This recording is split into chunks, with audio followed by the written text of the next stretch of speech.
Assalamualaikum warahmatullahi wabarakatuh. Alhamdulillahirrahmanirrahim. Untuk saat ini saya berkesempatan berziarah kepada Pangasa Guru Pangasa Aceng Haji Aum. Assalamualaikum Pangasa. Waalaikumsalam warahmatullahi. Ada beberapa hal yang perlu saya sampaikan. Pertama, saya ingin berziarah. Yang kedua, terkait kejadian yang lalu, saya ingin bertanya perihal kronologi singkat. Sebenarnya kejadiannya itu seperti apa dan bagaimana? Oke, baik Ustaz Andri.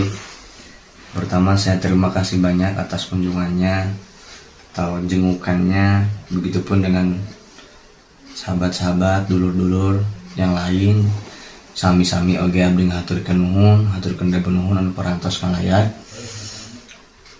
Selanjutnya, karena sejak saya datang ke Fauzan sampai hari ini, entah sudah berapa ribu orang yang datang, dan setiap kali bertemu pasti saya diminta penjelasan atau diminta konfirmasi tentang kronologi kejadian kecelakaan saya pada hari Rabu tanggal berapa ya, seminggu yang lalu itu. Sebentar saya cek dulu, tanggal 25 ya kalau nggak salah, 25 Mei 2022. Jadi singkatnya begini, ini berharap setelah beredar video ini, teman-teman yang penasaran atau yang masih bertanya-tanya sudah puas, sudah cukup mendapatkan jawaban dari saya, sehingga nanti tidak perlu mendapatkan penjelasan lagi. Karena begini, secara fisik mungkin saya bolak-balik menjelaskan, terus secara mental juga saya lumayan kena, karena harus mengingat lagi. Padahal itu kan tidak begitu baik, dari sisi psikologis tidak begitu baik. Jadi kejadiannya begini, Selasa malam Rabu itu saya berangkat dari Gor Farohan Fauzan 8, karena ada turnamen badminton. Saya berangkat kemudian ke Singajaya pukul 8 malam setelah menyaksikan turnamen. Kemudian setelah itu saya pulang ke rumah Cipelah kurang lebih sekitar pukul 2 pagi ya, dini hari, jam pukul 2 dini hari. Lalu setelah itu saya pergi bersama dua driver, Mang Bubun dan Mang Ridrit. Alhamdulillah keduanya selamat. Nah, itu saya pergi pukul 2 dini hari dari Cipelah, kemudian ke mana? Ke Fauzan. Dari Fauzan yang Mang Bubun, lalu berangkat istirahat dulu di tol. Saya udah masuk tol lah, udah masuk Palimanan kalau nggak salah, sholat subuh. Terus lanjut lagi, itu berhenti, saya lupa kilometernya, itu sudah masuk Semarang lah yang jelas. Itu kira-kira pukul 8 sampai setengah 9, itu berhenti di rest area. Kita keperluannya untuk sarapan. Nah, selesai sarapan kira-kira pukul 9, saya berangkat lagi bersama Mang Bubun dan Mang Ridit. Saat itu posisi saya ada di tengah. Ini yang beberapa kali yang ziarah itu, beberapa kali yang menjenguk itu, ziarah juga. Iyadatul Marid mengunjungi orang yang sakit. Ini posisinya di mana, apa segala macam itu bolak-balik. Sehari bisa berkali-kali, bisa berbelas-belas kali saya menjawab. Berharap setelah video ini beredar, pertanyaan terjawab. Nah, posisi saya ada di tengah. Jadi di seat kedua ya. Jadi di depan posisi di supir itu adalah Mang Bubun, kemudian di sebelah kirinya Mang Ridrit, dan di belakang seat keduanya itu saya di tengah-tengah. Itu di sekitaran Semarang lah, itu di tol ya, tapi udah di sekitaran Semarang lah kurang lebih. Nah, kemudian perjalanan dilanjutkan kira-kira pukul 9 pagi. Pas kejadian itu kisaran setengah 10. Awal mulanya begini, jadi dari kejauhan itu, kalau saya mudah-mudahan tidak salah ingat saya, insya Allah Dari kejauhan saya melihat ada fuso atau tronton lah, pokoknya kendaraan besar. Itu posisinya agak di sebelah kiri, tapi masih menyisakan bahu jalan. Jadi masih kena belah kencan, rada kosong. Nah, dari kejauhan nampaknya driver Mang Bubun itu sudah ngincer yang kosong itu untuk nyalip, karena yang kanan agak penuh. Nah, feeling saya atau perasaan saya udah nggak enak. Dalam hati saya pengen ngomong begini, Bun, tong kadinya, jangan ke sana, khawatir kenapa. Tapi kalau orang Sunda bilang henteu kedal, tidak terucapkan, karena saya juga bisa nyetir. Kalau penumpang bawel itu biasanya driver nggak nyaman, makanya saya diem, saya nggak ngomong. Akhirnya tidak saya kedalkan, itu tidak saya keluarkan kata-kata itu. Saya diem aja. Terus ternyata bener itu adalah arah atau posisi yang diincer. Sementara kecepatan mobil saat itu ya lumayan tinggi lah, kisaran 120-130. Seingat saya kisaran segituan. Nah, terus ketika mau nyalip sebelah kiri, di belakang fuso itu ada mobil truk. Ya, seingat saya begitu, ada mobil truk yang sama-sama juga disalip dari sebelah kiri. Nggak tahu mobil truk itu nggak melihat spion kiri atau bagaimana. Yang jelas dia mepet, sehingga akhirnya mobil yang kita tunggangi itu kesenggol sama truk itu, dan kita posisinya sudah mepet di bahu jalan sebelah kiri. Ya mestinya kita juga tidak nyalip ke sebelah kiri. Ini poinnya bahwa ketika kita melanggar aturan di dunia saja ya bisa berakibat tidak baik begitu. Sebelah kiri kesenggol, terus akhirnya kebanting karena posisinya lagi kecepatan tinggi. Akhirnya kebanting, mobilnya nggak stabil, kebanting ke pembatas jalan sebelah kiri. Nah, di situ saya masih ingat banget, saya masih sadar, dan ledak benturannya, crashnya begitu kencang sekali. Dar ke sebelah kiri, kemudian ke sebelah kanan depan. Itu kan ada fuso yang tadinya mau kita salip. Nah, akhirnya kena kolong fuso itu. Jadi kebanting ke kiri, kebanting ke kanan depan dengan crash atau benturan yang sangat-sangat kencang sekali. Ya di kecepatan 120-an, 130-an nggak mungkin nggak kencang lah. Nah, kisaran segituan. Jes, itu begitu cepat, hitungan detik. Kemudian saya pingsan. Kemudian Mang Bubun selaku driver juga pingsan. Tapi nggak lama. Mang Ridit sepertinya nyaris tidak pingsan kayaknya, atau mungkin tidak pingsan sama sekali. Pingsan. Terus ketika saya bangun, jadi pas udang teh banget teh geus kucur getih. Nah, dari mana sumbernya? Satu dari hidung bagian luar ini, kemudian dari hidung bagian dalam, lalu dari mulut. Nah, untuk yang mulut saya nggak tahu persis apakah dari lidah atau dari yang rongga hidung masuk ke dalam gitu. Saya sadar, oh iya saya kecelakaan gitu kan. Saya kecelakaan. Terus yang pertama ketika saya ingat, langsung saya mengingat-ingat beberapa hafalan saya. Kenapa? Bukan sok-sokan, karena saya khawatir memori saya kena gitu loh. Saya khawatir kepala saya kena.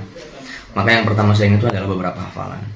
Setelah saya cek itu relatif aman, baru kemudian masih dalam keadaan sempoyongan, pusing, saya menggerakkan bagian-bagian tubuh saya, mulai dari kepala, kemudian kaki kanan kiri, kemudian tangan. Nah, tiba saatnya saya menggerakkan tangan kiri saya, itu nggak bisa gerak.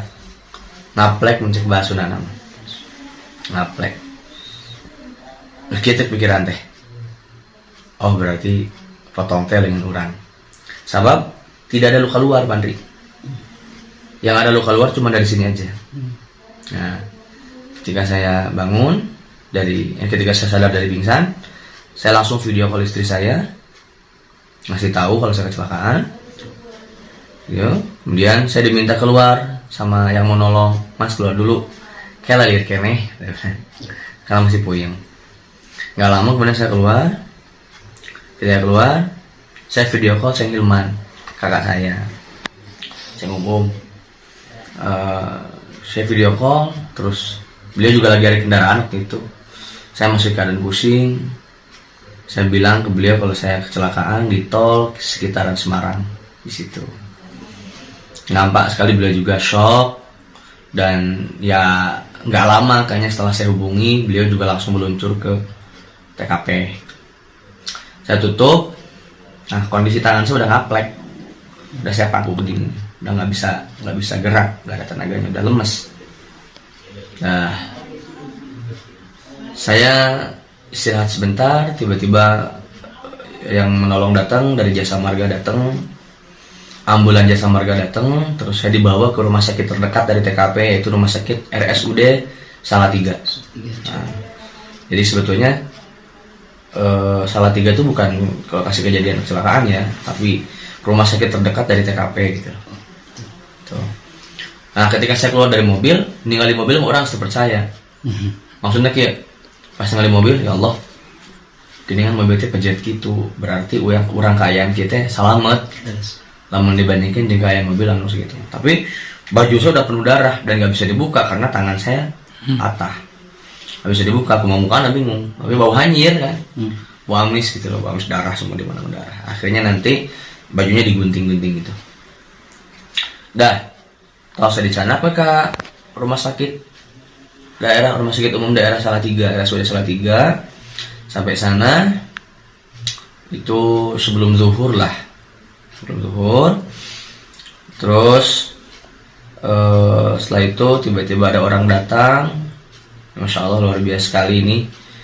Sebelumnya ada salah satu perawat yang mengaku bahwa beliau itu adalah yang bertanggung jawab atas pasien yang namanya saya gitu. Saya belum sempat tanya nama beliau siapa, ibu siapa, saya lupa. Yang jelas beliau orang baik dan semoga Allah membalas segala kebaikan beliau. Nah, beliau ini dihubungi sama suaminya. Suaminya seorang ustadz alumni pondok di Kalibeber. Nah, suaminya dihubungi oleh salah seorang pegawai Kemenag namanya Pak Sumarlan. Sebetulnya 3 orang ini sih juga nggak kenal siapa semuanya awalnya, nggak kenal. Baik si ibu-ibu itu ataupun suaminya ataupun Pak Sumarlan juga nggak kenal. Cuman ibu itu tiba-tiba datang ke saya, Gus, saya dihubungi suami saya, diminta untuk urusin jenengan, kata Pak Sumarlan. Ya sudah, Pak Sumarlannya sedang menuju ke sini katanya dari kantor Kemenag. Beneran nggak lama Pak Sumarlan tuh datang, Masya Allah. Dan ketika datang, terus nyapa saya, ngobrol, baik banget memang orangnya, luar biasa orang baik banget. Walaupun saya baru kenal, tapi beliau kelihatan sekali orang pesantren yang Masya Allah. Nah, Pak Sumarlan dari mana kok bisa berinisiatif nolong saya? Beliau itu adalah kolega atau relasinya Pak Buhaiti. Pak Buhaiti itu kasih pontren di Kemenag Garut, Kabupaten Garut, kasih pontren Kemenag Kabupaten Garut. Yang sebenarnya saya juga belum pernah ketemu sama Pak Buhaiti. Jadi Pak Buhaiti itu dikasih tahu sama teman-teman alumni ada kecelakaan, terus Pak di Salatiga, terus Pak Buhaiti langsung menghubungi rekannya Pak Sumarlan. Pak Sumarlan ini yang ngurusin saya ketika di sana. Nah, ketika sampai di rumah sakit Salatiga, karena melihat saya bersusun darah, kemudian tangan saya nggak bisa digerakkan segala macam, saya langsung mendapatkan perawatan intensif di IGD, terus langsung dibawa ke radiologi, saya di ronsen, kepala, hidung, bagian-bagian tubuh saya. Kesimpulannya, bagian-bagian vital kayak kepala, hidung yang berdarah-darah segala macam itu, alhamdulillah nggak ada cedera yang serius. Nah, kecuali tangan ini remuk. Tangan kiri saya memang remuk, jadi tulangnya memang patahnya jadi beberapa titik, 5 titik kalau tidak salah. Jadi memang patah, ya patah parah lah. Dokter pertama bilang itu hancur, kata dokter. Ya sudahlah, Saya masih bilang alhamdulillah kalau melihat kondisi mobil, kondisi saya ini masih sangat alhamdulillah. Nah, itu belum ditindak. Itu hari Rabu malam Kamis ya. Hari Rabu sampai malam Kamis datang, keluarga saya datang, orang tua saya datang, istri saya datang, Ceng Hilman datang. Kemudian beliau bermusyawarah. Oh, Mas Muhib yang sedianya saya temenin untuk lamaran Hasbi di Jombang, adik saya, malah mereka yang datang menjenguk saya. Jadi saya kan tujuannya mau ke Jombang gitu.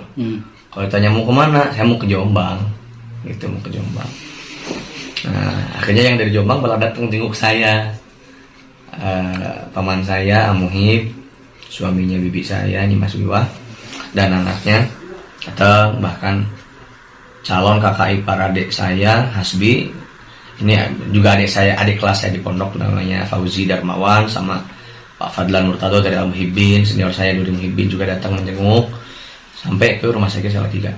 Nah, malam-malam itu baru kemudian saya dibawa oleh ambulan NU Salatiga ke rumah sakit ortopedi Karima Utama Solo. Karena setelah musyawarah panjang mau dibawa di Bandung atau bagaimana. Saya namanya mau dibawa ke Bandung, rumah sakit Halmahera, rumah sakit ortopedi.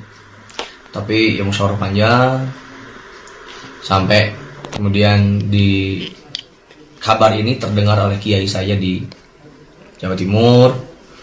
Beliau juga langsung video call saya besok paginya bersama adiknya yang Kiai Abdul Ghaffar Razin sama Kiai Idris, itu video call. Beliau juga yang memberikan referensi rumah sakit ortopedi yang baik itu adalah di Solo. Selain Pak Sumarlan tadi juga, Pak Sumarlan tadi yang juga memberikan referensi bahwa rumah sakit tulang terbaik itu ya di Solo itu. Dan saya ke sana malam Kamis itu juga dibawa sama ambulan NU. Ternyata malam Kamis itu full, nggak ada ruangan. Malam Kamis. Akhirnya kita nginep di penginapan dekat rumah sakit. Ya, banyak tuh. Udah banyak keluarga tuh di situ. Sampai sana pagi-pagi jam 8 baru kita registrasi. Registrasi jam 8. Terus masuk jam 8 pagi. Saya diistirahatkan, udah dapat ruangan di rumah sakit, udah diperiksa segala macam, jantung segala macam udah diperiksa pagi. Baru kemudian ditindak kira-kira pukul 7:30 malam lah. Saya dibawa ke ruang operasi. Ya nggak langsung ditindak, kan nunggu antrian karena banyak sekali yang ditindak. Keluar sekitar pukul 11-an ya, 10-11-an kurang lebih. Pukul 11-an saya keluar dari ruang operasi. Dan ya itu memang apa yang disampaikan dari hasil pemeriksaan sebelumnya, bahwa tulang saya retak, bahkan mungkin cenderung remuk. Itu benar. Dan itu di pennya panjang, hampir 30 cm mungkin panjang pennya itu, karena untuk menghubungkan tulang-tulang yang retak. Kenapa kok sampai di pen? Karena runcing, dan kalau dibiarkan khawatirnya yang anu mararencosan dan rojosan gitu, karena daging di jero. Saya khawatir nusuk dari daging sama otot dari dalam. Itu kemudian di pen. Nah, hari Jumat pas operasi sebetulnya saya sudah boleh pulang sebetulnya, tapi kondisi saya masih sangat lemas. Dan alhamdulillah saudara-saudara saya, para kolega, teman semua luar biasa sekali peduli dengan doa, dengan dukungan moral, dengan dukungan spiritual. Alhamdulillah menguatkan saya yang saya sempat dalam kondisi yang cukup down ya, karena mendengar tangan kiri saya remuk, itu ya remuk juga hati saya kan, remuk juga hati saya. Tapi ya begitulah, hidup ini kan fase, harus kita lewatin gimana. Akhirnya baru saya pulang hari Sabtu ke Fauzan. Saya tidak bisa membayangkan betapa capeknya Salira untuk menjelaskan kronologi ini itu setiap kali ada orang yang berkunjung. Ya. Padahal yang berkunjung itu kalau saya saksikan itu begitu banyak, dan Salira harus menjelaskan seperti itu panjangnya kepada mereka. Jadi kepada teman-teman sahabat mungkin yang ingin berkunjung ya, ke sini, tidak perlu kiranya untuk menanyakan kronologi. Bagi Anda yang masih penasaran, bisa tonton langsung kronologinya yang sudah diceritakan secara langsung dan sangat jelas dari mulai awal sampai akhir oleh pengarsa barusan. Kemudian untuk selanjutnya, ini mohon maaf saya juga mengganggu istirahatnya. Saya ingin menanyakan perihal keadaan sekarang, kemudian siapa saja yang sudah menjenguk, dan terakhir harapannya ke depannya bagaimana. Keadaan saya sekarang pasca tindakan operasi itu tentu secara medis ini lebih baik ya. Kalau untuk perasaan sakit gimana? Yalah, tulang remuk, bisa dikira-kira gimana lah rasanya gitu. Orang misalah wae pan orang tinggi sadu Allah, komonya tulang remuk. Jadi ya begitulah, kita sedang menikmati fase ini. Yang mudah-mudahan jadi kifarat dosa lah. Terlalu banyak dosa yang sudah saya perbuat, yang semoga ini bisa menjadi salah satu kifarat. Itu kemudian yang sudah tanggung jawab siapa aja, masya Allah luar biasa, banyak sekali. Saking banyaknya sampai saya nggak ingat lah satu-satu.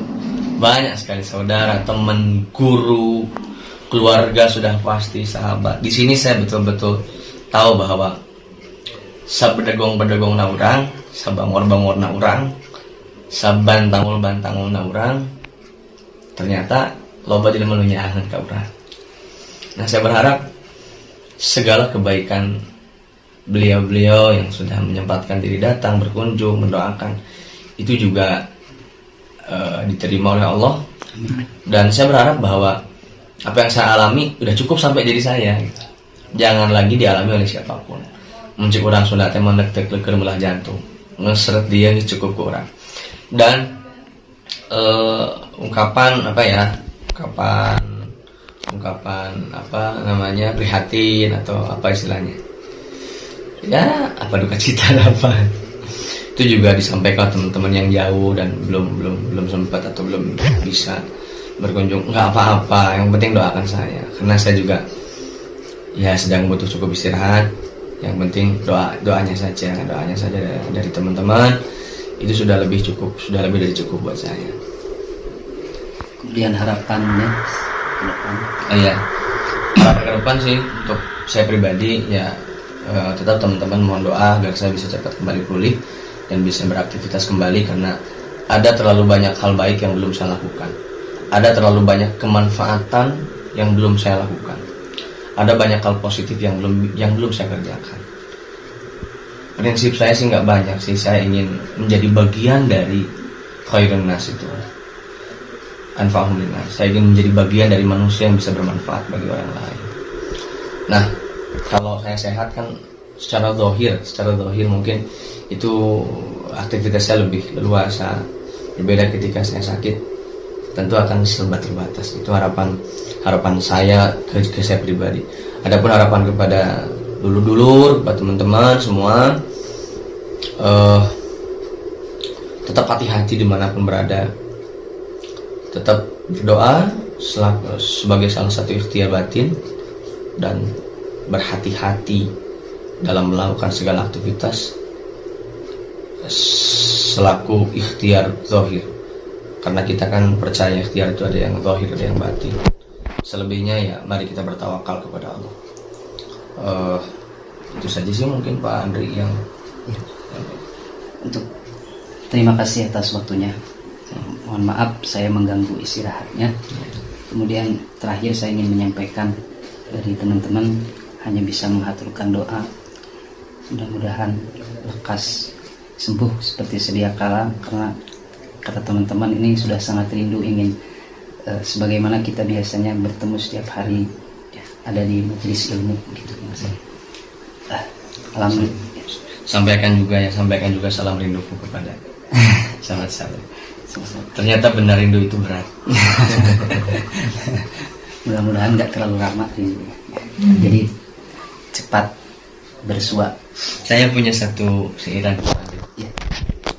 Ini saya dapat dari salah satu guru saya, teman saya juga sekaligus, Pak Ziad yang ngasih tahu saya. Kayak gini, talabul habibi minal habibi ridahu wa munal habibi minal habibi liqahu. Jadi yang dicari dari seorang kekasih, dari kekasihnya adalah ridhonya, dan yang diharapkan dari seorang kekasih atas kekasihnya adalah pertemuannya. Jadi saya merasa bahwa teman-teman saya itu adalah kekasih dalam hati saya. Jadi ya tidak ada yang saya harapkan kecuali bisa bersua kembali, terutama dalam majelis-majelis yang mulia. Amin. Pada teman-teman sahabat semuanya, sebelum saya akhiri, bagi yang ingin berkunjung dipersilahkan untuk berkunjung, namun pengarsa guru kiranya butuh istirahat yang banyak, jadi mudah-mudahan video ini bisa menjawab. Jadi ketika berkunjung hanya menghaturkan doa dan tidak terlalu banyak bertanya perihal kronologis khususnya. Terima kasih. Assalamualaikum warahmatullahi wabarakatuh.